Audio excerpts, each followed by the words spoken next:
Ok, na aula anterior, estávamos vendo a perseguição e o martírio que vai acontecer ao longo da tribulação, dos primeiros 3 anos e meio, e isso vai continuar, e na harmonia das passagens a gente está na página 4, mas também nós precisamos comparar isso com o livro de Apocalipse.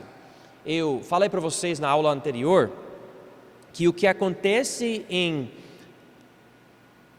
Mateus, Marcos e Lucas, essa parte da perseguição e martírio, é um parêntese, e a passagem paralela é basicamente o 5º selo, tá? O 5º selo. Então, Apocalipse 6, por favor, e nós vamos ver versículos 9 e 12 e 11, ok?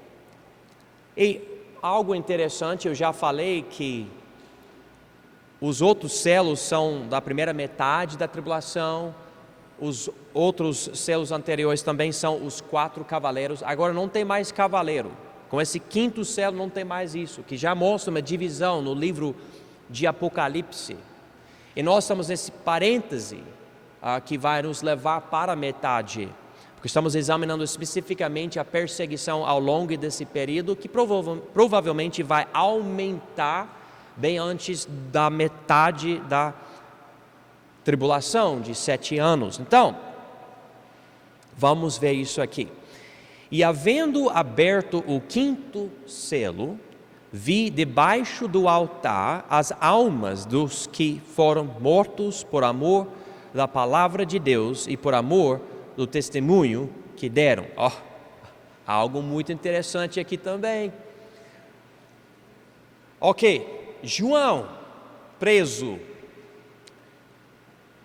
orando, buscando a Deus, ele tem uma visão, passa por um tipo de arrebatamento e vê coisas incríveis no céu e na terra.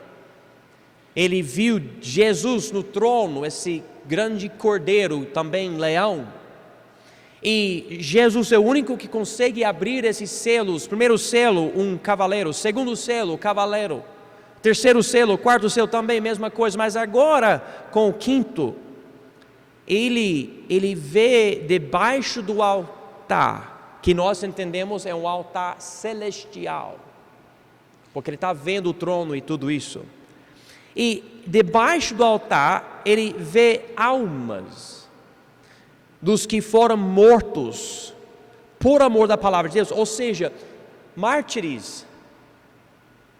Lembra, a gente está seguindo o sermão do Monte das Oliveiras, e ele começa a falar sobre exatamente isso, e agora depois do 4º selo, ele fala exatamente isso. Então, essa mesma, vamos dizer, cronologia ou sequência de coisas se encontra no sermão que Jesus pregou no Monte das Oliveiras e na visão que Jesus deu para João aqui no livro de Apocalipse. E interessantemente, tem muita gente hoje em dia que fala que quando você morre, você espera no chão até o arrebatamento, mas não é isso que está acontecendo aqui não. Eles estão embaixo desse altar, mas eles são mortos. A Bíblia diz aqui, as almas dos que foram mortos por amor da palavra de Deus e por amor do testemunho que deram. Então essas pessoas têm testemunho de crente e morreram por causa disso e agora estão embaixo desse altar. Ele fala almas, a palavra alma quer dizer a parte interna da pessoa. Se você volta para o Velho Testamento e o hebraico, a palavra é a palavra nefesh, e nefesh quer dizer vida ou alma, e tem alguns outros usos.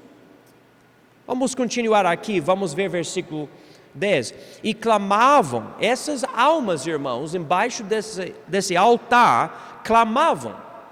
Não estão no chão mortos esperando uma ressurreição, irmãos. Estão clamando com grande voz, dizendo: até quando, ó verdadeiro e santo dominador, não julgas e vingas o nosso sangue dos que habitam sobre a terra? Interessante, o sangue deles está embaixo da terra sim, porque eles morreram. mas eles estão embaixo desse altar como almas separadas do corpo. Eu já ensinei para vocês várias vezes, a palavra morte, entendida no contexto bíblico, é basicamente a ideia de separação. A morte é quando sua alma, seu espírito se separam do seu corpo. Então, por exemplo, você vai no velório e você vê o corpo da pessoa, mas você sabe que a pessoa não está ali. Não está mais ali, porque a vida não está mais ali, porque a vida fica com a alma e o espírito, mas o corpo está lá, deitado. E esse corpo vai ressuscitar um dia? Sim, a Bíblia profetiza isso, e Deus vai glorificar o corpo. Agora é uma semente morta, mas vai florescer, vai ser algo diferente, vai gerar algo melhor, como uma semente pode criar até uma árvore de flores e depois frutos e tudo. Então essas almas sabem o que aconteceu e estão lá na glória com Deus, lembrando do que aconteceu na terra. Estão clamando com grande voz: até quando o verdadeiro santo dominador não julgas e vingas? Eles querem vingança. Não é interessante isso? E alguém fala: mas por que um crente desse quer vingança? Não é vingança no sentido que eu quero machucar quem me machucou. É uma questão de justiça. Nós que acreditamos em Jesus entendemos justiça, porque nós entendemos, nós merecemos a morte, nós merecemos o lago de fogo, por causa dos nossos pecados, e Jesus é um juiz justo, Ele não vai permitir qualquer pecado, a pessoa simplesmente andar livre, beleza, você pecou, tá bom, vai para o céu. Não é desse jeito. Nós sabemos que não é desse jeito, porque para você ser salvo, você tem que ter o Filho de Deus morrendo no seu lugar. Essa é a justiça de Deus. Deus diz: tá bom, eu vou te perdoar em Jesus Cristo, meu Filho. Mas se Ele não morrer, você não vai ter a salvação. E para você ter essa salvação, Ele não vai ter que somente morrer, você vai ter que crer nele, porque eu não vou forçar Jesus em você. Se você não quer salvação e o perdão de Deus, então você não tem Jesus, você vai ao inferno. E a Bíblia diz que Ele vai mandar no inferno, que foi criado para o diabo e os anjos dele. Você também vai lá, se você não tem esse perdão em Jesus Cristo. Então, essas pessoas não estão querendo algo imaturo, algo, de uma criança.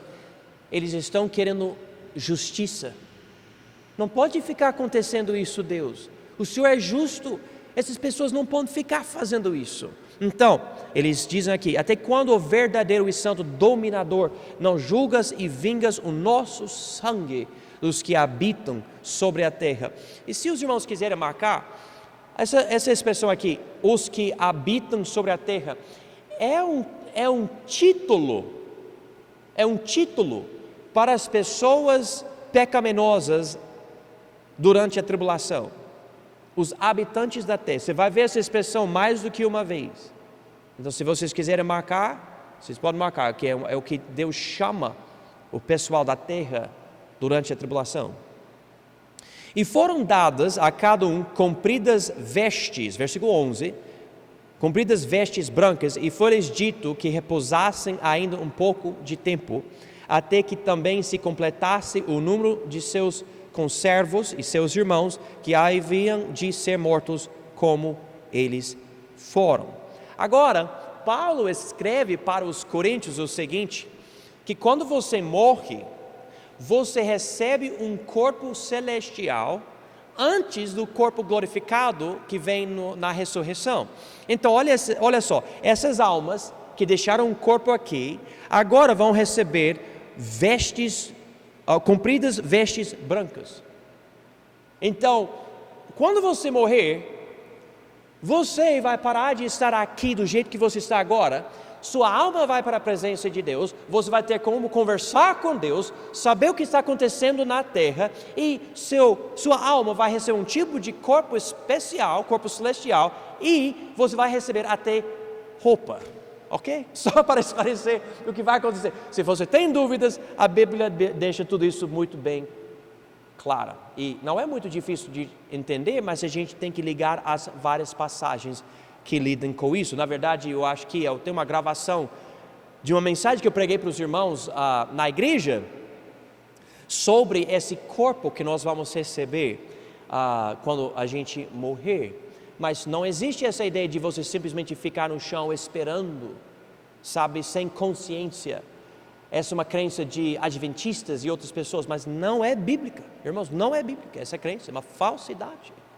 Não existe isso. A Bíblia diz claramente aqui: almas mortas na glória, clamando a Deus, recebendo até roupa. Ok? Então, versículo 11: e foram dadas a cada um compridas vestes brancas, e foi-lhes dito que repousassem ainda um pouco de tempo, até que também se completasse o número de seus conservos e seus irmãos. Olha aqui, eles vão repousar, vão descansar. Não é bom isso, saber disso? A gente vai passar por coisas horríveis nessa terra, mas quando você chegar lá, você vai ter seu verdadeiro sábado, é que esse descanso, você vai repousar. E é isso que ele está falando para nós aqui. Um pouco de tempo. Por quê? Porque a tribulação é só de 7 anos. E daí ele vai para algo, olha aqui, até que também se completasse o número de seus conservos e seus irmãos. O que eu vejo aqui, há um número na cabeça de Deus para o número de mártires que vão morrer. Porque ele diz: até que também se completasse o número de seus conservos e seus irmãos que haviam de ser mortos como eles foram. Então lembra o que Jesus disse no sermão do Monte das Oliveiras, nessa harmonia? Ele disse em Lucas 21, versículo 18: mas não perecerá um único cabelo da vossa cabeça. Por quê? Porque você vai estar lá na glória, com um corpo celestial, com essas vestes compridas e brancas, conversando com Deus, esperando o fim das coisas na terra. E eu não sei o que acontece. Alguém me pergunta: mas pastor, quando você morre, você vai abrir olhos e ver Deus e você vai estar instantaneamente no céu? Eu não posso explicar todos esses detalhes. Eu sei que os judeus têm umas certas crenças que passa tempo e tudo. Uma coisa eu sei, que a Bíblia diz que quando você morre, os anjos levam sua alma para a presença de Deus. Você pode ler sobre isso em Lucas 16. Mas nós não podemos falar tudo sobre isso agora, porque Deus não revela tudo sobre isso. Mas me dá tanto descanso, irmãos. Eu passo por coisas, dificuldades. Talvez um dia eu vou ficar com uma doença, câncer ou uma coisa, eu não quero de jeito nenhum. Talvez o Talibã vai fazer algo no Afeganistão, vão mandar algo para cá, para o Brasil vai passar por uma perseguição. Vão falar para mim: você não pode crer mais em Jesus, blá blá blá blá blá blá blá blá blá blá. Sei lá, não sei o que vai acontecer. Ou a Rússia, a China, Coreia do Norte. Não sei, talvez até meu próprio país vai fazer uma loucura contra mim, eu não sei. Mas afinal de contas, eu sei que quando eu morrer aqui, eu vou estar na presença de Jesus. A Bíblia diz isso. A Bíblia enfatiza isso. Paulo fala isso. Ele diz: ausente aqui, presente lá. Então, é uma realidade. Agora, irmãos, enfatizando isso, vamos para as nossas notas. Eu não sei se eu coloquei outra coisa interessante nas notas. Talvez vai ser somente uma revisão das coisas que a gente viu hoje à noite. Mas vamos chegar aqui nas notas, página 39. E eu gostaria de simplesmente ler essas coisas para os irmãos. Então diz aqui, número 3, perseguição e martírio, parêntese. Então a gente viu o que vai acontecer antes da metade da tribulação, ou seja, durante a primeira metade da tribulação. E ele coloca aqui esse quinto selo que lida com perseguição e martírio, e nós estamos analisando isso, sabendo que essas coisas acontecem ao longo dos primeiros anos da tribulação, talvez com mais ênfase no fim da primeira metade. Mas vamos primeiro ver essa passagem paralela que a gente viu, Apocalipse 6, representa martírio, pontos notáveis. Esses últimos 3 selos do livro de Apocalipse são diferentes, não tem cavalos, e são menos simbólicos, como a gente viu, por exemplo, o primeiro cavaleiro era o anticristo, esse tipo de coisa. Agora essas coisas parecem ser mais literais. Esse quinto selo fala de mártires já na presença de Deus, enquanto a passagem paralela no Sermão do Monte das Oliveiras é um aviso que os discípulos de Jesus vão morrer pela fé. Ok? Então aqui na harmonia, no Sermão do Monte das Oliveiras, Jesus fala, olha, isso vai acontecer para vocês. E João, no livro de Apocalipse, fala de pessoas que já morreram, dizendo, aconteceu conosco. Ok.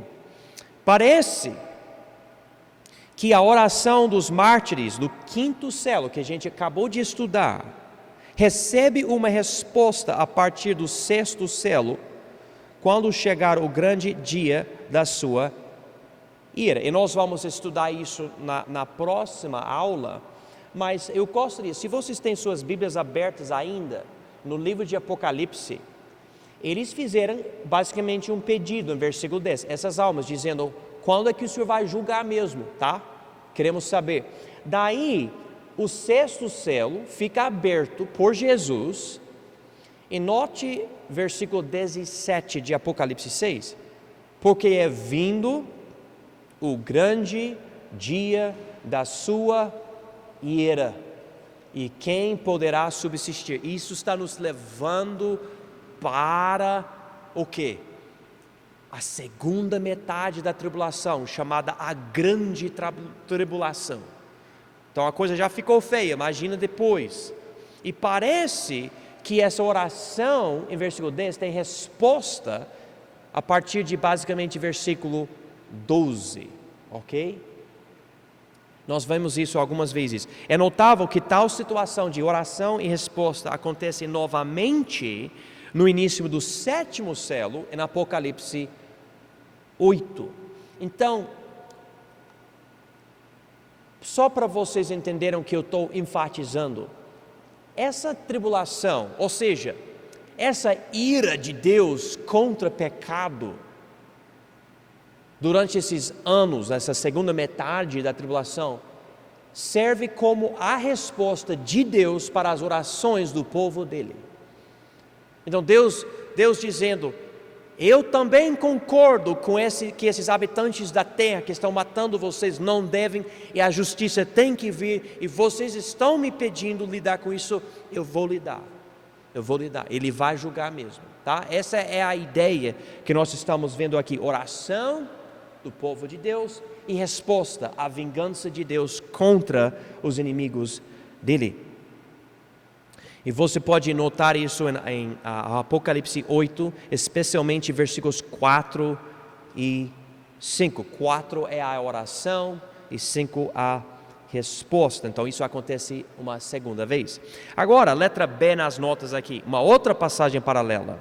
Quando Jesus envia os 12 apóstolos com poder milagroso, ele fala dessa perseguição, utilizando até a linguagem do Sermão do Monte das Oliveiras. Em Mateus 10, entende-se que Jesus falava da tribulação quando ele enviou os 12, porque a profecia não foi 100% cumprida naquela época. Ok, vamos abrir as nossas Bíblias no livro de Mateus, por favor. Mateus capítulo 10, outro capítulo, então não está na harmonia das passagens, é Mateus 10. O outro dia, eu estava pregando para a nossa igreja sobre a primeira vez que Jesus enviou os 12 apóstolos para pregar o evangelho do reino.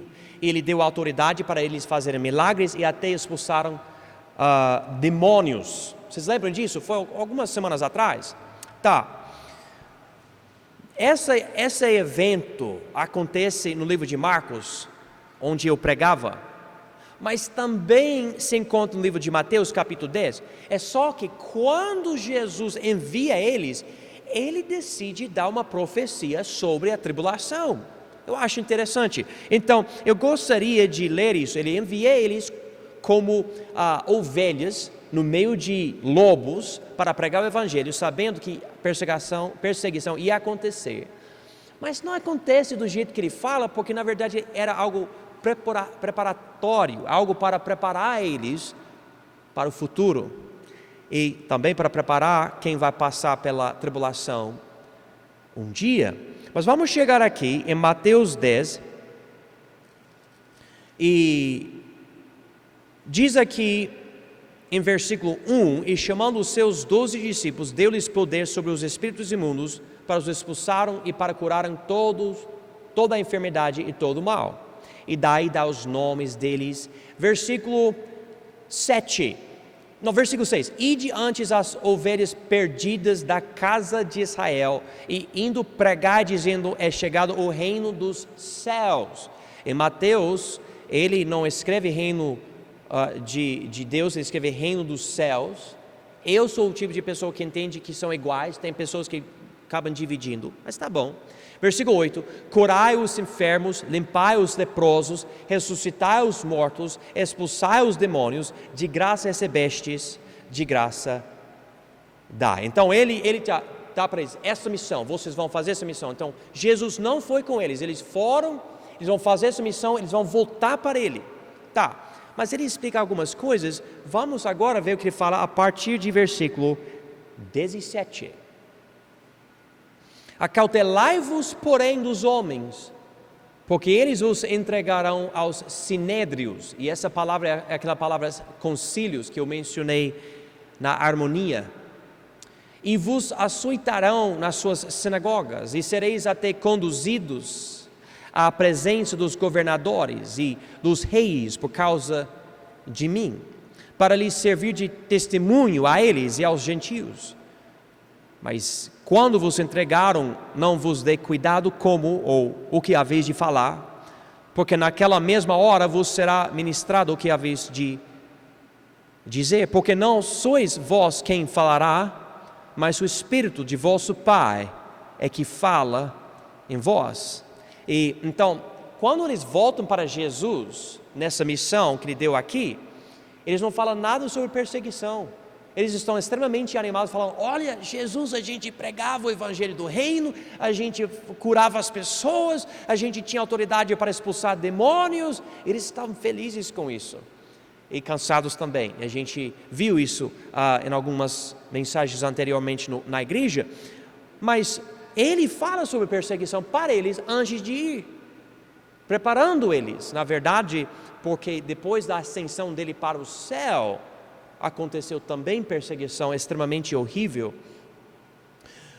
mas isso liga com a tribulação. Versículo 20, porque não sois vós quem falará, mas o Espírito do vosso Pai é que fala em vós. E o irmão entregará à morte o irmão, e o pai o filho, e os filhos se levantarão contra os pais e os matarão, e odiados de todos sereis por causa do meu nome, mas aquele que perseverar até ao fim, esse será salvo. Quando, pois, vos perseguiram nesta cidade, fugi para outra, porque em verdade vos digo que não acabareis de percorrer a cidade de Israel, sem que venha o Filho do Homem. Agora ele está falando sobre a vinda dele, ou seja, a segunda vinda dele, porque ele já veio a primeira vez, ele está aqui na terra, em versículo 23, quando ele fala isso. Então ele já está profetizando a volta dele. Ele nem foi crucificado, não tinha acontecido ainda, mas ele fala sobre isso.